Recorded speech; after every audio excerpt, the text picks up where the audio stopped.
कोण होते? पंडित जवाहरलाल नेहरू, डॉक्टर राजेंद्र प्रसाद यांनी त्यांना संविधानच्या मसुदा समितीचं अध्यक्ष केलं.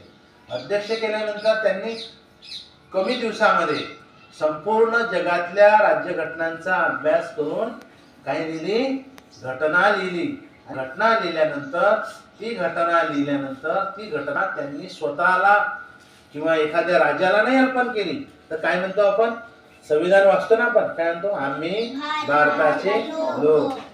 बोला एक एक. आम्ही भारताचे लोक, भारताचे सार्वभौम समाजवादी धर्मनिरपेक्ष लोकशाही धर्मराज्य घडवण्याचा अत्याचार, संघर्ष, सामाजिक, आर्थिक, न्याय, विचार, वैयक्तिक विश्वास, श्रद्धा, उपासना यांचे स्वातंत्र्य, दर्जातील समानता निश्चितपणे प्राप्त करून देण्याचा आणि त्या सर्वांमध्ये एकीची प्रतिष्ठा, राष्ट्राची एकता आणि एकात्मता यांच्यापासून देणारी बंधुता प्रबोधित करण्याचा संकल्पपूर्वक निर्धार करून आमच्या संविधानाचे आज दिनांक 26 नोव्हेंबर 1949 रोजी याद्वारे संविधान अंगीकृत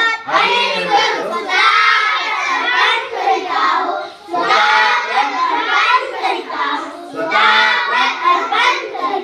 मला हेच सांगायचं होतं की बाबासाहेबांनी जे संविधान लिहिलं ते कोणासाठी लिहिलं? तुम्हाला प्रत्येकाला काय वाटते? मी अर्पण करतो माझ्यासाठी, स्वतः प्रत अर्पण करीत आहोत. कोणासाठी? स्वतःसाठी. म्हणजे प्रत्येकाला वाटतं की हे संविधान मीच तयार केलं आणि माझ्या स्वतःसाठी मी अर्पण केलं. मग स्वतःसाठी अर्पण करायचं आहे ते संविधान. लक्षात आलं की? तर ही वाक्यरचना होती त्यांची. आणि संविधान निर्माण झाल्यानंतर संविधान करते म्हणून बाबासाहेबांची ओळख झाली. त्यानंतर त्यांनी समाजासाठी भरपूर कार्य केलं. आपल्या समाजाला दीन दलित गरीब दीन दुबळा जो समाज आहे त्या समाजाला वर आणण्यासाठी त्यांनी 3 गुरु मानले. माहिती आहे का तुम्हाला? बाबासाहेबांनी जे गुरु मानले त्यामध्ये पहिले गुरु होते त्यांचे महात्मा ज्योतिराव फुले. यांना का गुरु मानलं? कारण यांनी सर्वांसाठी समानता आणि शिक्षण उपलब्ध करून दिलं. त्यांनी शाहू महाराजांना गुरु मानलं, छत्रपती शाहू महाराज, कारण त्यांनी त्यांच्या राज्यामध्ये आरक्षण लागू केलं होतं. त्यांनी समानतेचा संदेश दिला. त्यांनी संत कबीराला गुरु मानलं. संत कबीराला गुरु का मानलं? संत कबीराने सर्व धर्म समभाव अशी शिक्षण दिली. कारण संत कबीराचं काय म्हणणं आहे? सर्व समान आहे, सर्व समान आहे, राम रहीम एक आहे, अशी त्यांनी शिकवण दिली. त्यांनी पुन्हा गुरु मानलं संत गाडगे बाबांना. संत गाडगे बाबांना का गुरु मानलं? तर संत गाडगे बाबा हे गावोगावी जाऊन कीर्तन करायचे. काय करायचे? कीर्तन करायचे. आणि कीर्तन करता करता ते लोकांचे मनही साफ करायचे. काय करायचे? कीर्तन करताना लोकांचे मनही साफ करायचे, गावही साफ करायचे. सकाळी उठल्याबरोबर ते गावात जायचे. गावात गेल्याबरोबर स्वतः झाडायचे. कोणाला म्हणायचे नाही की झाडू लाग. मग त्यांच्यासोबत लोक यायचे सगळे झाडायला. झाडता झाडता पूर्ण गाव पहिले साफ करायचं. साफ केलं की एका झाडाखाली बसायचं. तिथं बसल्यानंतर कीर्तन करायचं. कोणतं? गोपाला गोपाला देवकी नंदन गोपाला. कीर्तन गोपाला गोपाला का म्हणत? ते बाबासाहेबांनी त्यांच्या एका पुस्तकामध्ये सांगितलं आहे की कृष्ण जो होता तो कृष्ण हा समानतेचा प्रतीक होता, म्हणून गाडगे बाबा त्याचं गोपाला गोपाला भजन म्हणत. काय समानता होती कृष्णामध्ये? कृष्णानं त्याच्यासोबत जे लहानपणी गाई चारायला जायचे. कोण होता? कृष्ण राजाचा मुलगा होता, बरोबर? तो गाई चारायला जायचा. आज गाई चारायला गेला माणूस की आपण काय म्हणतो? तो गरीबा म्हणून गाई चारते. पण हा राजाचा मुलगा असून गाई चारायला जायचा. तिथं वैद्या वाकड्या पेंद्या असे वेगवेगळ्या धर्माचे जातीचे गरीब श्रीमंत पोरं यायचे. त्यांच्यासोबत काय करायचे? कृष्ण शिदोऱ्या सोडून खायचे. सगळ्यांसोबत शिदोऱ्या सोडून एकाच ठिकाणी गोळा करायचे आणि ते शिदोऱ्या खायचे. म्हणून कृष्ण हा श्रेष्ठ आहे. म्हणून गाडगे बाबांना त्यांनी गोपाला गोपाला भजन म्हटलं आणि गाडगे बाबांना बाबासाहेबांनी गुरु मानलं. तर असे त्यांच्या जीवनामधले प्रसंग आहे. मग त्यानुसार त्यांनी समाजामध्ये बदल करण्याचा प्रयत्न केला.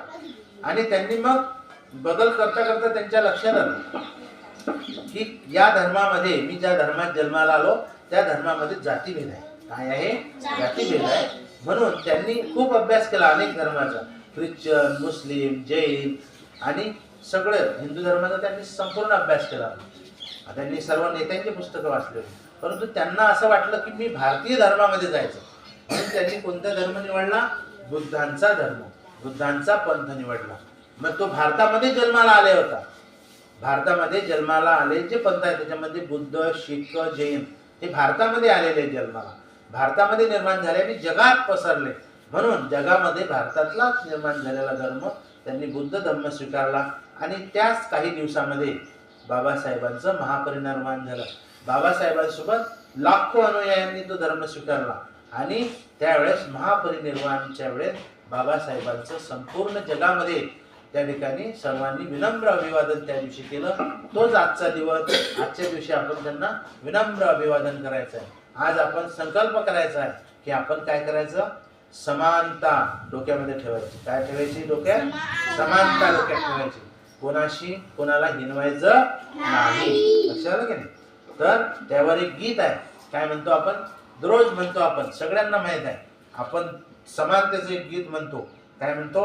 सर्वे भवन्तु सुखिनः, सर्वे सन्तु निरामया, सर्वे भद्राणि पश्यन्तु, मा कश्चित् दुःखं भवेत्. ॐ असतो मा सद्गमय, तमसो मा ज्योतिर्गमय, मृत्योर्मा अमृतमय. ॐ शांती शांती शांती. आता हे झालं संस्कृत मध्ये. आपण हिंदी मध्ये सुद्धा एक छान गीत म्हणतो, ते आपण या ऑडिओ सोबत म्हणू शकतो.